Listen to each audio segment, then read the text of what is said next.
Sejam todos bem-vindos ao estudo diário das Escrituras. Hoje vamos estudar 2 Coríntios, capítulo 5. É uma continuação do capítulo 4 que o apóstolo Paulo vem trazendo ali, uma comparação das coisas terrenas com as coisas da eternidade.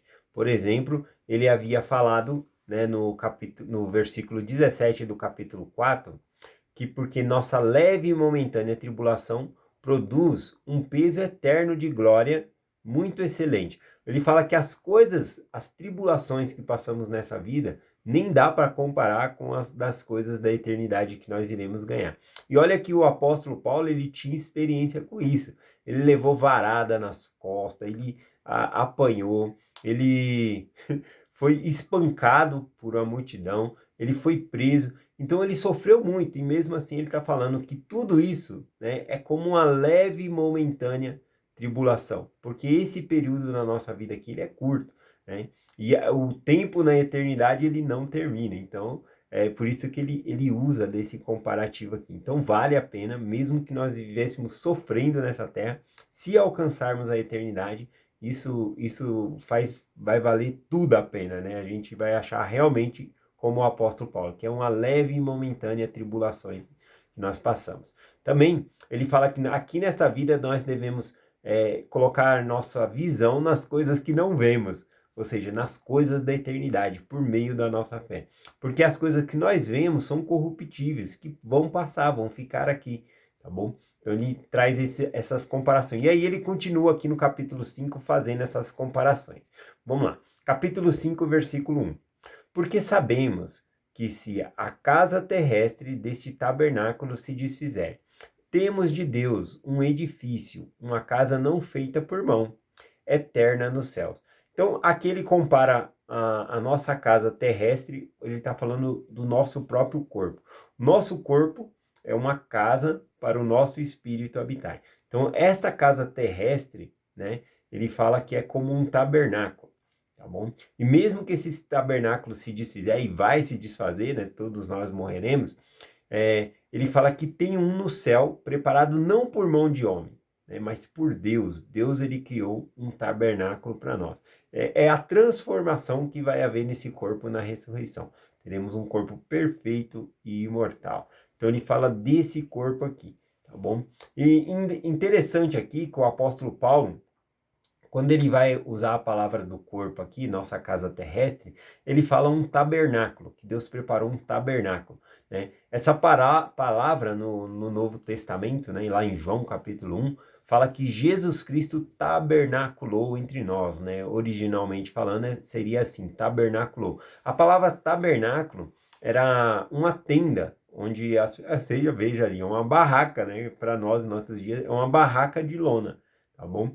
E aí o nosso corpo é isso, é uma barraca de lona. Mas quando ele vai falar do corpo da eternidade, o corpo no céu, ele já não usa a palavra tabernáculo, ele usa a palavra edifício, uma construção perfeita, né? Então isso que vai ser o nosso corpo, uma construção perfeita.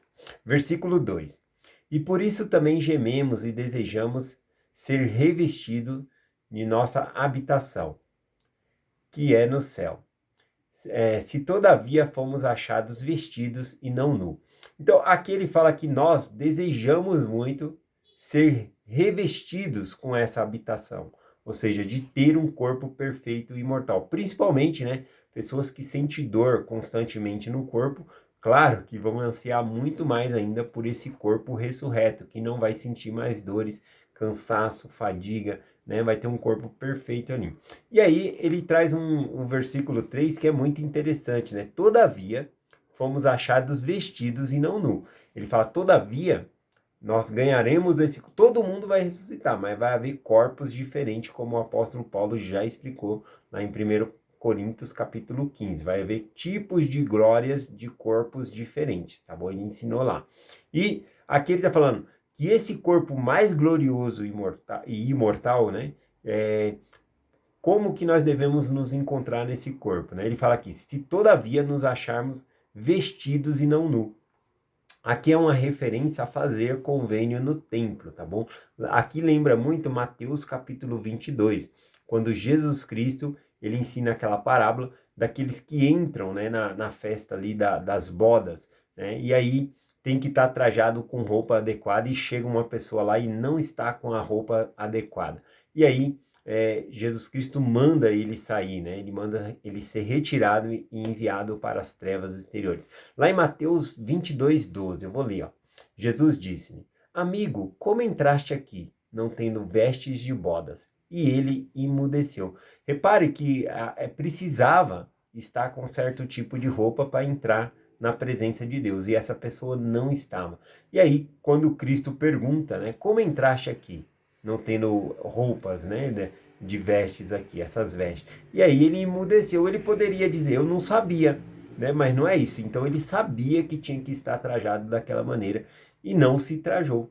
Então ele teve que ser expulso ali, né? Então, trazendo para os nossos dias o templo. Quem não sabe que deve passar pelo templo? Não é só o batismo. A gente tem que fazer convênios com o Senhor no templo. E no templo também a gente é revestido com essas roupas, tal como Adão e Eva, né? Quando eles se encontraram nu no jardim do Éden, né? Perceberam a sua nudez, fizeram folhas de figueira ali que não servia para nada. Então o Senhor fez peles de animais ali para cobrir eles. Então é uma roupa feita por Deus. No templo é uma roupa feita por Deus que nós somos revestidos também. Então ninguém pode falar, eu não sabia. Devemos ir ao templo e fazer nossos convênios com ele, tá bom? Então o apóstolo Paulo traz, né, essa questão aqui. Versículo 4. Porque também nós, os que estamos neste tabernáculo, gememos oprimidos, porque não queremos ser despidos, mas revestidos para que o mortal seja absorvido pela vida. Então, aqui o apóstolo Paulo fala que nós, né, que estamos nesse tabernáculo, gememos, desejamos muito, né, ter um corpo imortal, um corpo perfeito. Só que aí ele usa a palavra aqui, mas não que queremos ser despidos, sair desse corpo assim, ou seja, tirar a própria vida. Não é isso que ele está falando, tá bom? Então, ele está falando aqui de desejarmos um corpo perfeito e imortal. Ele não está incentivando de modo algum a pessoa tirar a vida dela para ir para o outro lado. Até porque o apóstolo Paulo, ele mesmo não tirou. Mesmo ele ansiando muito estar com Deus, ele nunca tirou, né, a vida dele.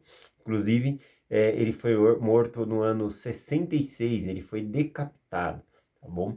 Mas essa ideia é inconcebível, né, de que a pessoa tirar a própria vida ali para ir viver com Deus, tá bom? Mas também não devemos julgar que uma pessoa que atentou contra a própria vida, de que a salvação dela está perdida, tá bom?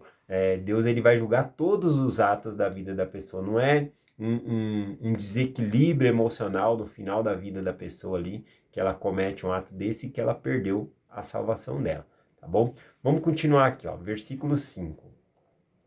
Ora, que para isso mesmo preparou foi Deus, o qual nos deu também o penhor do Espírito. Aqui fala que Deus, ele preparou em nós, né, um desejo de estar com ele, né? A gente tem uma carência de Deus, né? Assim como o peixe, ele não consegue viver fora da água, nós também não conseguimos viver sem Deus. Então a gente vem para cá com essa saudade de Deus e a gente busca Deus. A pessoa que vem e tem essa carência e não busca Deus, ela vai buscar preencher esse espaço com alguma outra coisa, ou com carro, ou com casa, ou com dança, com prazeres. Ela vai tentar preencher, né? De alguma certa maneira, ela vai trazer um Deus para dentro da vida dela, mesmo que não seja o Pai Celestial. Talvez adorar a si mesmo, tá bom? A pessoa pode adorar a si mesmo, colocar, se instituir ali como um próprio Deus para ela, para não buscar a Deus. Mas, na verdade, Deus ele colocou dentro de nós essa sede de buscar a Ele. Assim como nosso corpo físico ele necessita de água, nós necessitamos de Deus. Tá bom? Alguns podem falar, vou beber só refrigerante, mas não é saudável, né? Nós temos que realmente buscar a Deus. E então aqui no versículo 5 ele falou sobre isso e também ele falou aqui o qual nos deu também o penhor do Espírito. O penhor é no sentido de empenhorar, só que nós conhecemos a palavra penhor, né? Eu tenho, por exemplo, um exemplo aqui, né? Você tem um celular de R$ 1.000, aí você vai lá e empenhora ele para você pegar R$ 200 emprestado. Então, o celular tá lá, você tem que pagar de novo o dinheiro lá para você retirar seu celular. O penhor aqui do espírito é diferente, é um pagamento antecipado. Então, o Senhor, ele nos dá um pagamento antecipado para nós sabermos como é a vida eterna. Ou seja, esse penhor do Espírito é que ele nos concede o Espírito Santo, ou esse sentimento que nós temos para sabermos um pouquinho de como é bom estar no céu, tá bom? É isso. Versículo 6. Pelo que estamos sempre de bom ânimo, sabendo que, enquanto estamos no corpo, vivemos ausente do Senhor. Aqui é interessante que ele fala que enquanto nós estamos aqui nesse corpo, estamos ausente de Deus. Ele está falando de uma ausência física, tá bom? A presença do Senhor, o Espírito do Senhor, a gente sente constantemente, mas ele está falando da presença física. Enquanto nós estivermos aqui, estamos ausentes da presença física do Senhor. Versículo 7. Porque andamos por fé e não por vista. Porém, temos confiança e desejamos muito deixar este corpo e habitar com o Senhor, pelo que muito desejamos também ser-lhe agradáveis, quer presente, quer ausente. Aqui é muito interessante que ele fala novamente desse desejo de nós estarmos com o Senhor. Mas também no propósito de nós agradarmos a Deus, a gente quer agradar a Deus tanto presentemente com Ele, como na ausência dele. Ou seja, aqueles que realmente querem estar com Deus, agora nessa ausência física que nós temos de Deus aqui, a gente vai obedecer os mandamentos. É como um filho, né? Um filho, ele obedece com os pais ali, mas se os pais estiver fora, será que ele vai obedecer também? Então é um teste, nós estamos fora da presença de Deus, tá bom? Fisicamente, para ver se nós vamos obedecer os seus mandamentos. Então é um teste. Então aqueles que querem agradar a Deus, vai agradar tanto na presença dele como na ausência, que é no caso físico aqui que o apóstolo Paulo coloca. Versículo 10. Porque todos vemos e compareceremos perante o tribunal de Cristo, para que cada um receba segundo o que tiver feito no corpo, ou bem ou mal. Então, ele fala que cada um de nós vai ser julgado. Vamos comparecer perante o tribunal de Cristo. E vamos ser julgados de acordo com o que nós vivemos nesta vida aqui. Né? De acordo também com Alma 34, versículo 32. Pois eis que esta vida é o tempo para os homens preparar-se para encontrar Deus. Sim, eis que este dia de vida é o dia que dos homens executarem os seus labores. Né? Então, esta vida é o tempo de nós nos prepararmos para encontrar Deus. Versículo 11. Assim que sabemos o temor que se deve ao Senhor, persuadimos os homens à fé, e somos manifesto a Deus. Mas espero que em nossa consciência também estejamos manifestos. Então, aqui ele fala persuadir os homens, compartilhar o evangelho, ajudar as outras pessoas a ter fé. Nós devemos fazer isso. Mas também devemos ter isso manifesto na nossa consciência. Você deve viver esse evangelho, esse mesmo evangelho que você está persuadindo as outras pessoas a viver também. Versículo 12. Por quê? Não nos recomendamos outra vez a nós, mas dando-nos ocasião de nos gloriar por causa de vós, para que tenhais o que responder e não se gloriar na aparência, mas no coração. Então, ele está falando daquelas pessoas que estavam criticando o apóstolo Paulo, né? Mas ele está falando a questão de exterior, tá bom? A gente não deve atentar para as coisas exterior, mas sim para as coisas do coração. A questão no capítulo anterior, o capítulo 4, é que ele fez o contraste ali entre o Velho Testamento e o Novo Testamento. Então, o Novo, ele traz essa mudança interna. E ele estava olhando no Velho Testamento, né? Os que estavam criticando, e falou, olha essa religião aí de vocês, né? Olha aí, não tem sacrifício de animal, não tem nada. Religião verdadeira é aquela que Moisés instituiu, né? O rosto dele brilhou, né? Tinha a matança dos animais lá, era um evangelho de glória, esse aí não. Então ele está comparando. Aqui o apóstolo Paulo fala que o evangelho de Cristo não é exterior, não é as coisas que se veem, né? Mas é algo interno, dentro do coração, uma mudança interna dentro de nós.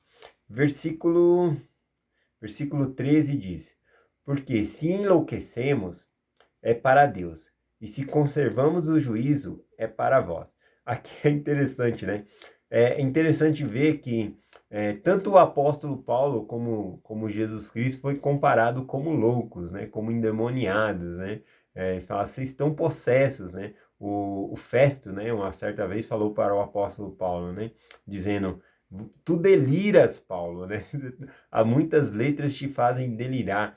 Então, considerando eles como loucos. E eles estão falando, o apóstolo Paulo, se nós somos considerados ser louco por Deus, por conta de viver o evangelho, que seja, né? Não tem problema nenhum. Então ele compartilha isso. Vamos continuar aqui, versículo 14.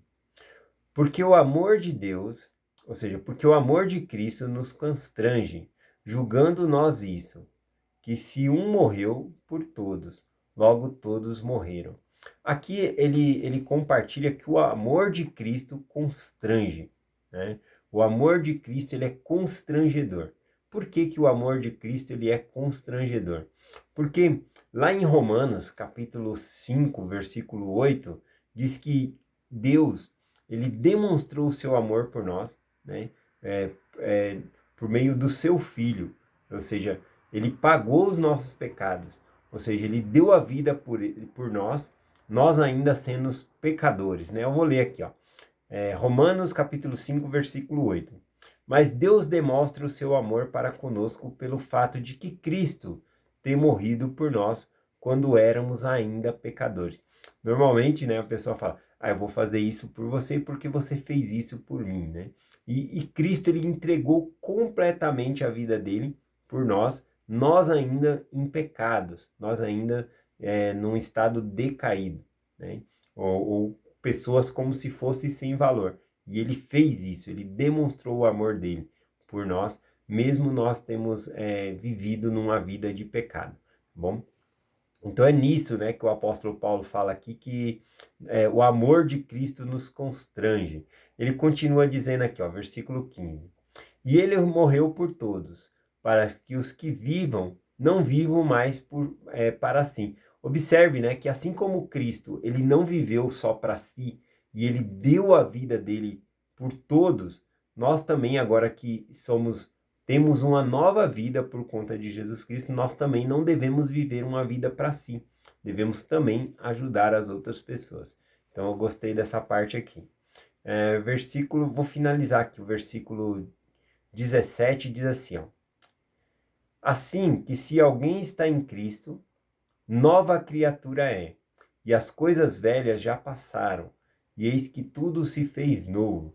Ele está falando do Evangelho, que tudo se fez novo com o cumprimento de Cristo, mas o mais importante nesse versículo aqui é que aquele que está em Cristo, nova criatura é.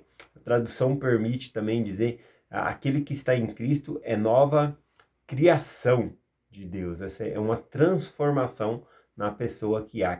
Só que interessante que tem que estar em Cristo. O segredo é esse nesse versículo.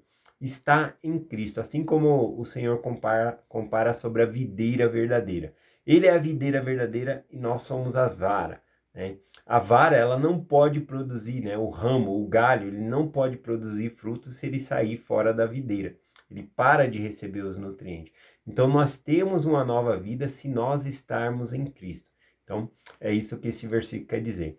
Bom, vou finalizar aqui com o último versículo, por conta do tempo. Versículo 20 e o versículo 21, que é um convite aqui, né? Ele faz um apelo para nós. Ele diz assim, ó, de sorte que somos embaixadores da parte de Cristo, como que Deus por nós rogasse. Rogamos, pois, da parte de Cristo, que vós reconcilieis com Deus. É um convite, né? que nós, assim como nós nos reconciliamos com Deus, nós somos embaixadores e convidamos outras pessoas a também se reconciliar com Deus. Então esse é um convite, um apelo para todos se reconciliarem com Deus. Versículo 21.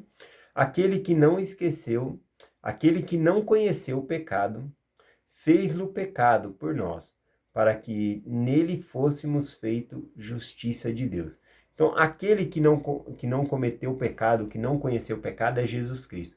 Ele se fez pecado, ou seja, ele pagou pelos pecados que não eram dele, os nossos, para que nós possamos ser justiça de Deus. A palavra justiça, muitas vezes traduzida aqui, ela cabe na palavra como retidão, né? Então, para que nós pudéssemos ser retos perante Deus, ele pagou o nosso pecado. Ou na palavra de justiça aqui, no sentido de justo, para que nós pudéssemos nos tornar justos, Jesus Cristo pagou pelos nossos pecados. É essa mensagem que eu compartilho com vocês, e é esse amor de Cristo que o apóstolo Paulo está mostrando aqui, que nos constrange, né? Que é constrangedor o tamanho do amor que ele tem por nós. Eu deixo essa mensagem com vocês, em nome de Jesus Cristo. Amém. Até amanhã.